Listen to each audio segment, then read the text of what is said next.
Assalomu alaykum ustozjonlar. Bizni kuzatayotgan bilim olaman deb. Bugun nima haqida gaplashamiz deganda aytib o'tmoqchi edim, mana yozilgan. Bugun g'azal tahlili va adabiyot nazariyasini. Bugun bu g'azal adabiyot nazariyasi yaxshi. Xo'sh, bugun g'azaldan boshlaymiz ustozjonlar. G'azalni vaznini chiqarish va tabdil. Sizga oddiy qilib aytganda, o'zim tarjima qilishni, hamma yo'l yo'riqlarini bittalab ko'rib chiqamiz. Har ko'ngil oromi uchun bo'lmish diloromim mening, ul sababdan yo'qtirur ko'nglim oromim mening. Ko'nglimda oromim mening. Mana shu g'azal. G'azalga ko'rgan bo'lsangiz, mana har bir hijosiga chizmalarini chizib qo'yibdi, taqdisini chiqarib qo'yibdi ustozjonlar.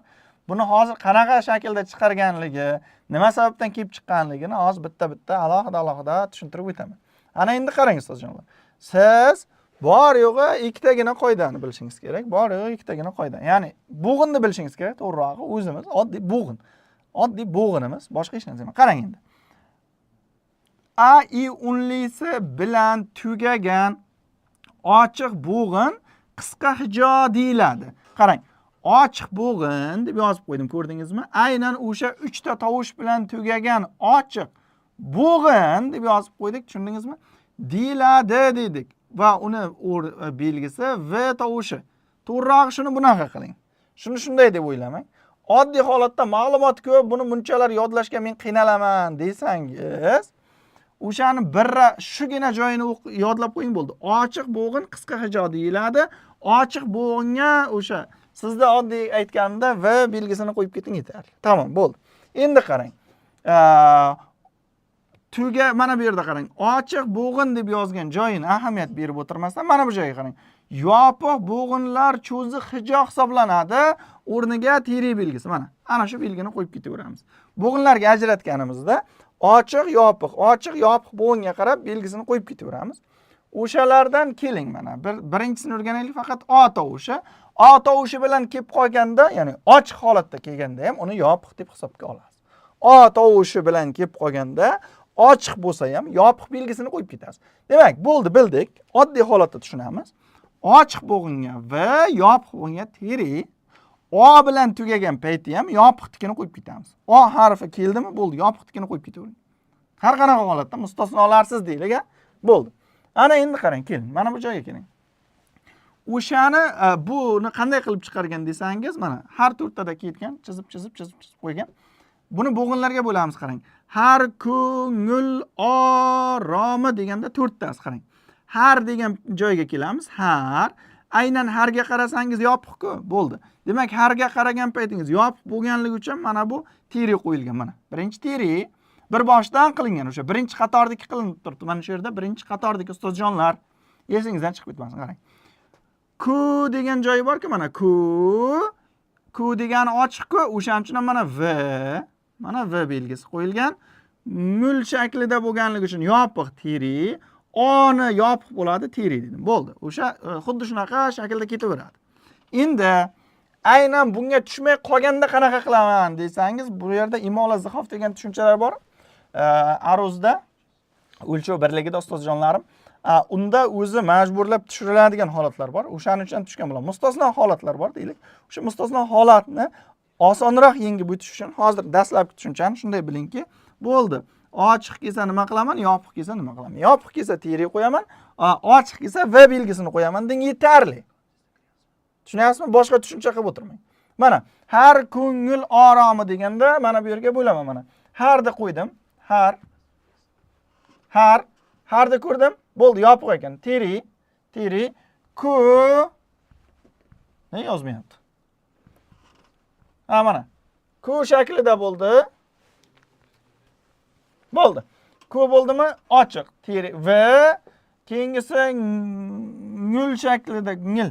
Bunga tiri bo'ladi. O kelayotgan bo'lsa aytdim. O bo'lgan paytda unga ham yopiq belgisini qo'yaverasiz degan tushunchani aytdim. Bo'ldi. Faqat shu joyini biling, bo'ldi. Dastlabki sizga ustozjon bunday. Oddiyroq tushuntirganimda sizga aynan keltirilgan g'azalning boshidagi 4 ta bo'g'ini kerak bo'ldi. Boshqa joyga kelamiz. Mana. Boshidagi 4 ta bo'g'in kerak bo'ldi. Boshqasini qo'ying. Sizga berilgan g'azalning bayti berilsa, baytining birinchi misrasi, ya'ni birinchi qatordagi dastlabki 4 ta bo'g'in bo'lsa bo'ldi ustozjon. Tushundingizmi? Mana 4 ta bo'lsa bo'ldi. 4 tagina bo'lsa bo'ldi. Shundagina qilib oling. 4 ta. O'sha 4 tani olasiz. Mana bu yerga olib kelamiz. Mana bunday holatda chiqaramiz. Ana shunday. Endi eshiting qarang. Xuddi shunday holatda bo'lgandan keyin boshidagi sizga chizmasining ham aynan bo'g'inlarning, hijolarning taqdisini ham xuddi boshidagi 4 tasi bo'lsa bo'ldi. Qolgani shu bir xil ketadi, majburiy shunaqa holatda ketadi.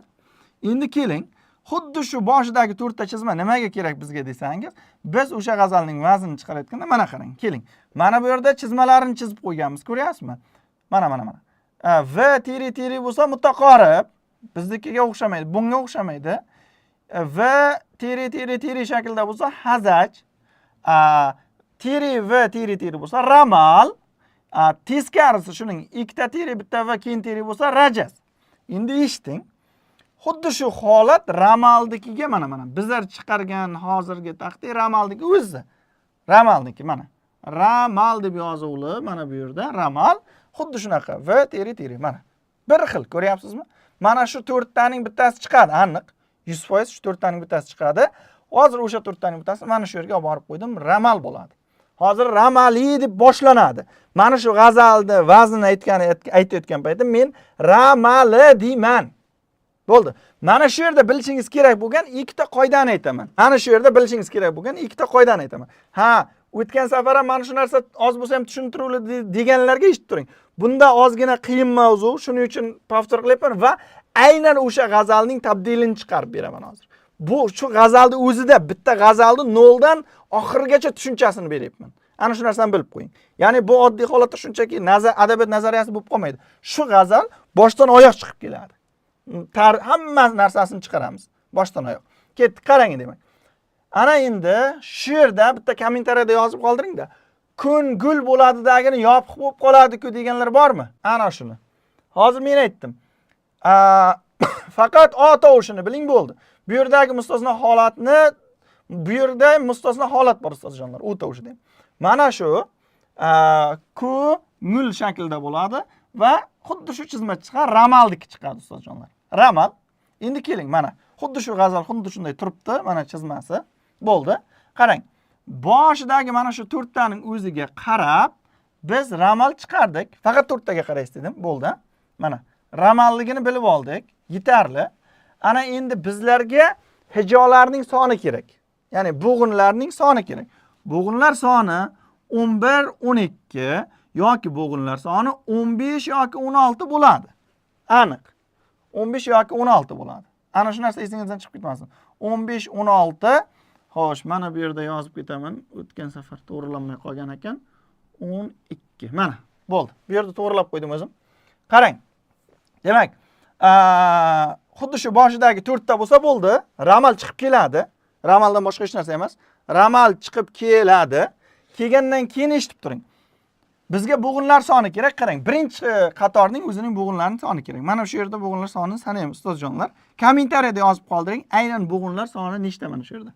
Mana 1, 2, 3, 4, 5, 6, 7, 8, 9, 10, 11, 12, 13, 14, 15 ta. 15 dona chiqdimi mana shu yerda? O'nlilar soni nechta bo'lsa, bo'g'inlar soni ham shuncha bo'ladi. Mana shu birinchi qatorning o'zini sanab chiqing. O'nlilar soni nechta bo'lsa, bo'g'inlar soni ham xuddi shuncha bo'ladi. Agar 15 ta yoki 16 ta chiqsa, musamman deysiz. Ramaldan keyingi so'zni musamman deysiz. Ramal degan so'zni aytdik-ku, bizlar aytamiz dedik. Boshidagi 4 ta chiziqqa qarab ramal deykanmiz. O'nlilarning sonini chiqaramiz.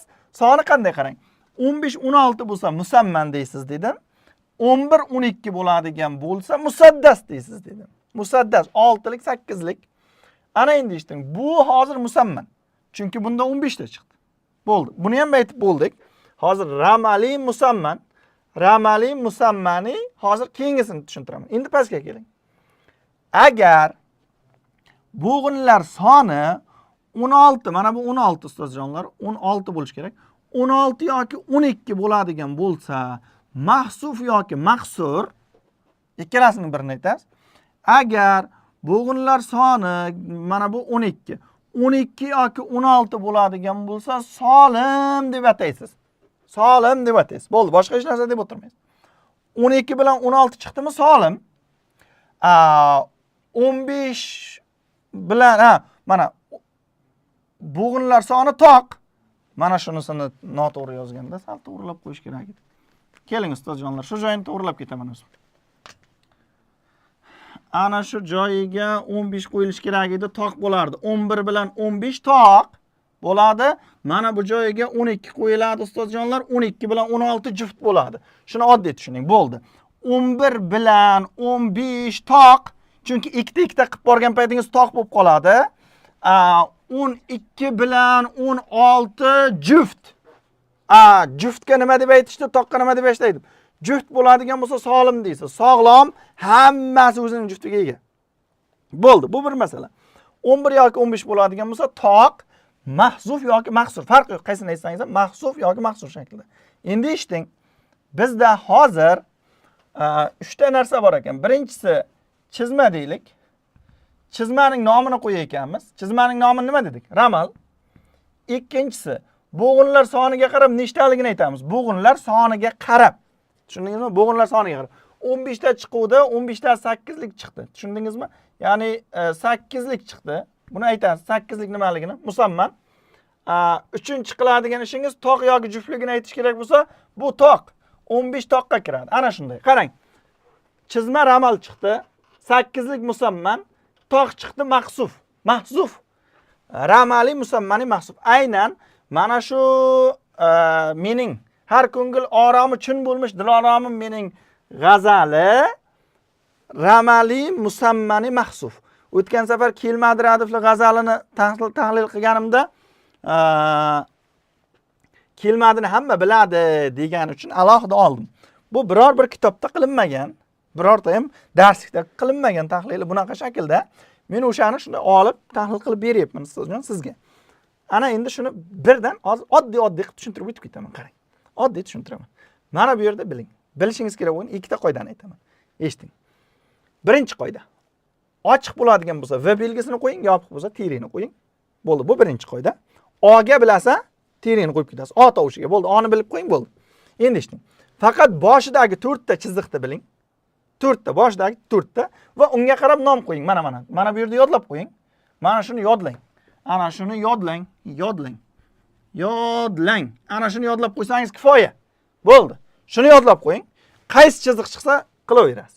3 taligi mutaqorib chiqishini xudo xolasa tushuntirib o'taman kurs davomida. Keling. Endi bu yerda eslab qolishingiz kerak bo'lgan narsa. Bo'ldi. Boshdagi 4 ta chizmaga qarab nomini o'zi 3 ta nom bilan ataladigan bo'lsa, birinchisini chiqarib bo'ldingiz-ku, chiziqqa qarab mana birinchisini chiqarib bo'ldingiz. Keyin endi sonini sanab chiqing. Unlilar sonini sanab chiqing. Unlilarning soni 11 ta yo 12 ta chiqib qoladigan bo'lsa, 11 yo 12 chiqadi. 11 yo 12. 13 chiqadigan holat bo'lsa nima qilaman? 14 chiqadigan holat bo'lsa nima qilaman deganlar uchun xudo xolasa uni kurs davomida tushuntirib o'tib ketaman. Imola nima bo'ladi, zihof qanaqa holatda bo'ladini ham tushuntiramiz. Ana endi keling, qarang. Ishqilib 11 yoki 12 chiqsa 6 lik musaddas deysiz. Ikkinchi aytadigan so'zingiz o'sha chizmadan keyin aytadigan so'zingiz yo musaddas yo musamman bo'lsin. Bo'ldi. Uchinchi aytadigan so'zingiz yo solim bo'ladi, yo mahsuf bo'ladi. Uni ham unlilarning soniga qaraysiz. Unlilarniki 11, 15 bo'lsa mahzuf, 12, 16 bo'ladigan bo'lsa solim. Bo'ldi, boshqa hech narsa emas. Bu oddiy tushuncha. Demak, mana shu g'azalimizning o'lchami ramali musammani mahsuf. Ramali musammani mahsuf bo'ladi ustozjonlar. Tushunarlimi ustozjonlarim? Ramali musammani mahsuf. Ramali musammani mahsuf yoki maqsur. Mana pastiga yozib chiqdik. Ramal nega chiqdi deganlarga aytaman, qarang. Ramal nimaga chiqdi deysizmi? Tiri va tiri qolipida chiqdi-ku. Mana. Tiri bittasi sal uzun bo'lib qoldimi shekilli? Bo'ldi. Mana. Ramal nimadan kelib chiqdi desangiz, mana shu 4 ta chizma boshiga chizdim. Shunday holatda chiqsa, xuddi shu ramaldek edi. Musamman qayerdan keldi desangiz, bu 8 lik chiqdi. Mana 8 lik, chunki 15 ta ekan. Keyin mahsuf qayerdan keldi desangiz, 15 toq ekan. Men toqni mana Toq bo'ladigan bo'lsa nima dedim? Toq bo'ladigan bo'lsa mahsuf deysan dedim. O'shaning uchun kelib chiqdi, toq bo'lib qoldi. Toqligini isbotla desangiz 15 ta ekan. 15 toq deylar. 11 toq, 15 toq. Bo'ldi, mana kelib chiqishining nomlarini har bir oddiy narsa. Boshdagi to'rtta chizmani chizishni bilasizmi? Bo'ldi. Sonini sanashni bilasizmi? Bo'ldi. Toq juftligini bilasizmi? Bo'ldi. Boshqa hech qanaqa qiyinchiligi yo'q. 16 ta chizma, mana oxirginchisi yo'q, ustozjon. Ana shu oxirginchisini yo'q qilib qo'yavering. Ziq bo'lmang. Bu o'tgan safargi slaydga faqat g'azallar almashgandi. Shu 20 sanaganingizning o'zi sinchkovligingizdan dalolat. Yaxshi. Ana endi xuddi shu g'azal. Qarang, xuddi shu g'azal, mana shu g'azalimiz. Demak, har ko'ngil oromi chin bo'lmish diloromim mening. Ul sababdan yo'qtirur ko'nglimda oromim mening. Qarang, qofiyadan keyingi takrorlanadigan, shu takrorlanadigan degan joyi bo'lsa bo'ldi. Takrorlanadigan, shuni shunaqa qiling, oxirida takrorlanadigan deylik, maylimi? Oxirida takrorlanadigan so'z radif deyiladi deylik. Radif bo'ldi, mavzu. Oxirida takrorlanib kelyapti. Uni bizlarga kerak, aslida o'zi juda keraksiz narsa. Qarang, mana mening degan so'z takrorlanib kelyapti. Ko'ryapsizmi? Mana mening va bir narsani eslatib ketmoqchiman. Bu birinchi bayt bo'lganligi uchun ham, bu aynan birinchi bayt bo'lganligi uchun ham u yerda birinchi qatorda ham, ikkinchi qatorda ham, ya'ni birinchi misrada ham, ikkinchi misrada ham takrorlangan. Lekin mana bularga o'xshab 3-chi, 4-chi baytlarda faqat ikkinchi qatorda xuddi shu so'z takrorlanadi. Ana shu narsani aytmoqchiman. Ya'ni ikki qatorda ham takrorlanavermaydi. Ana shunga alohida qarang. Bu nimaga kerak desangiz, hozir olib boraman, qarang. Bir savolni yechimiga olib boraman. Bu bizga nima kerak? Aynan birinchi baytda birdan ikkala qatorda ham bor-u, qolganlarda faqat ikkinchi qator, faqat ikkinchi qatorda ketyapti. Bu bizga nimaga kerak deganlar bormi? Yaxshi. Bu bizga nimaga kerak? Sertifikatga 100 ga 100 bor. 100 ga 100 bor bu savol. 44-savol ham xuddi shunday tushadi. Taqdisini chiqarasiz. Taqdisini chiqarasiz 44-savolda, 43-savol, 42-savollarni to'liq jamlaydi o'zida. Endi qarang. Takrorlanuvchi men deganini radifligini bildingiz. Bo'ldi. Takrorlanuvchi radif ekan. Radif xuddi shunday. Birinchi baytda ikki qatorda ham bor. Qolganlarda faqat ikkinchi qatorda. Bo'ldi, buni angladingiz. Endi keling qarang. Radifdan bitta oldingi so'z qofiya deyiladi. Ya'ni o'sha mening degan shaklda, mening shaklda kelayotgan bo'lsa, bitta oldingisini olamiz. Diloromim bilan oromim so'zini. Diloromim va oromim so'zi qofiyadosh so'zlar. Qofiyadosh so'zlar. Endi eshitib turing. Agar radif qatnashmagan, ya'ni takrorlanuvchi so'z qatnashmaydigan bo'lsa, baytning oxiridagi so'zlar qofiya deb olaverasiz. Deylik mana bunaqasiga o'xshab. Mana boshida, qoshida, toshida shaklida. Ko'ryapsizmi? Boshida, qoshida, toshida bular o'zi o'sha qofiyadosh so'zlar. Takrorlanish so'zining o'zi yo'q. O'sha radif yo'q. Xuddi radif qatnashmagan, xuddi shunday holatda olasiz. Esingizdan chiqib ketmasin. Tushunarlimi? Xuddi shunaqa holatda aniqlayverasiz. Demak, boshida, qoshida, toshida shaklda aniqlaysiz. Endi e'tibor bergan bo'lsangiz, mana shunaqa savol 44-savollarda kelgan, sertifikatda keladi ham, bundan keyingisida ham. Ana bu narsani bilasizmi? Qofiyalanishning tartibini yozing deydi. Mana bunaqa holatda yozganmiz. A shaklida. Shunaqa, ya. Xuddi mana bu nega bunaqa shaklda desangiz, o'sha ani qofiya bor plus deb biling. Qayerdadir qofiya bo'lmay qolsa, shuni b belgisi bilan minus deb biling. Tushundingizmi? Shunaqa holatda tushuna qoling.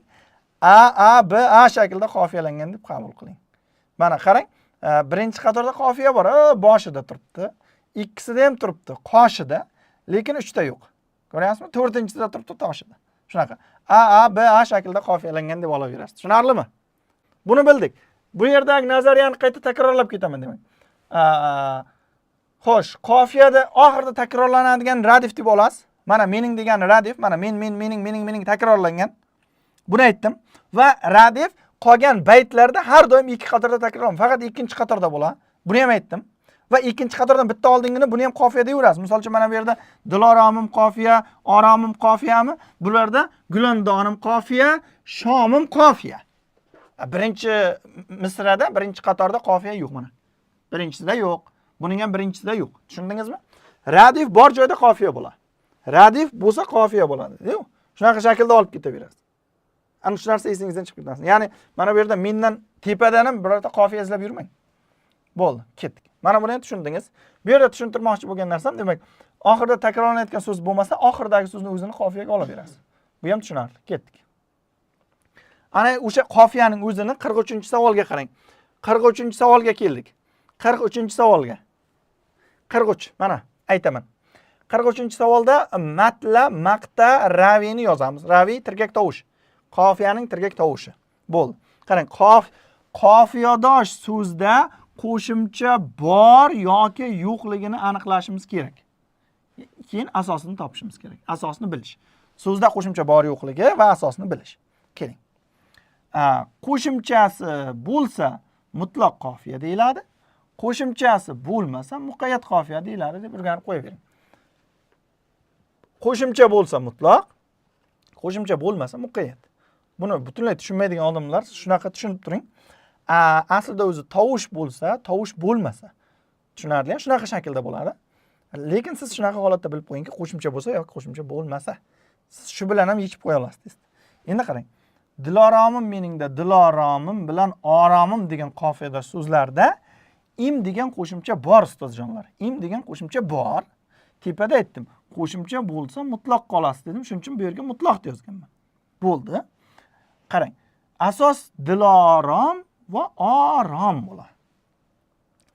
Dilorom bilan oromning tarkibidagi oxirgi tovush m tovushi bo'lsa, o'sha raviy bo'ladi.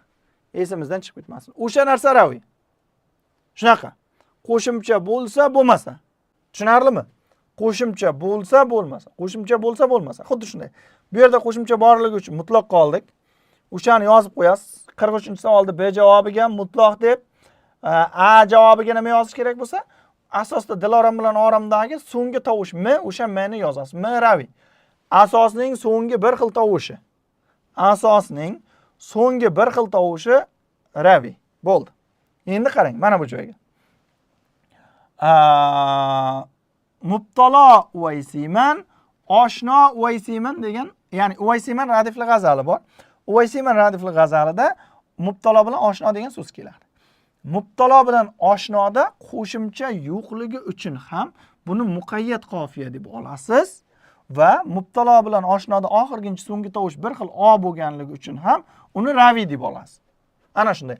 Qo'shimcha bor yo'qligiga qarab mutlaq muqayyat, asosning oxirgi tovushini raviy deb olasiz. Bu boshqa hech qanaqa qiyin joyi yo'q.